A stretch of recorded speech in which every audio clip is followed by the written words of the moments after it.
Good afternoon. My name is Guido Zucconi. I'm a professor of history of architecture at the IUAV University of Venice.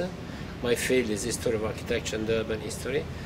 I will lead the class on architecture and urban heritage in Venice in 18th and 19th century, together with Professor Isabella di Lenardo, who teaches at Lausanne, Switzerland, at the École Polytechnique Fédérale. We shall do a class which will be divided into two parts, 18th and 19th century, and it is also seen by two different sides, history of architecture and history of arts. Or we can add another side, which is urban history, that is the reading of spaces, the reading of the urban form. The class will be held from September to December 2014 within the fall term, and in particularly within the globalization program in heritage. So the class will be divided into two parts. The first part is concerning the 18th century, and the second part is concerning the 19th century. That is, we can say, a part of splendor, in which we have once among the major highlights of Venice in music. Think of Vivaldi, in comedy, in painting, and on the other side, with the 19th century, we have a period of darkness, a period of crisis, a period which follows the fall, the collapse of the Republic of Venice. Until the end of 18th century, Venice was an independent republic, so it was a capital of a small, but not so small, country. After the French Revolution, with the coming of Napoleon, Venice became a part of an empire, first of a French empire and then of an Austrian empire. So, but are these periods so different as the tradition uses to say? This is the first question.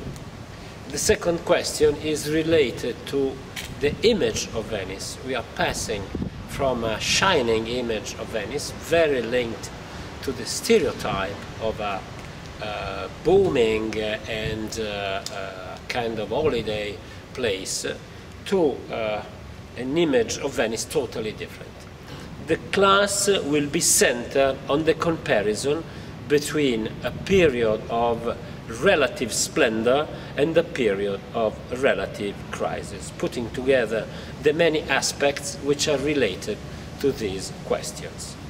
Due to the fact that we are very close to the places we are talking about, we shall organize a long series of guided visits.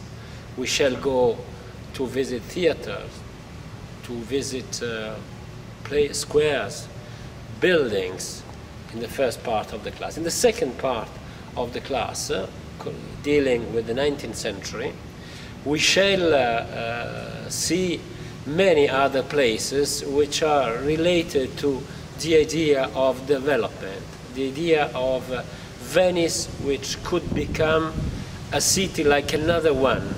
So we are talking about railroad, the coming of the railroad at the middle of the 19th century. We are talking about a promenade and a park like in other main capital cities around the world. We are talking about many outfits which are typical of a modern city. Students will be asked to work starting from different materials, but in any case materials in which we can find description of the city. That is guidebooks, which became particularly popular in the first half of the 19th century, not so much in the 18th century.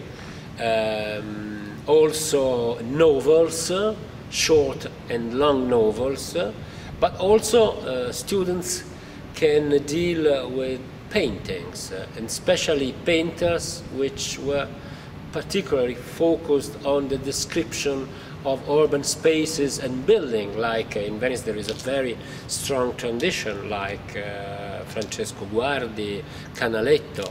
I mean, also the vision can be, the vision of paintings can offer the starting point for writing a paper.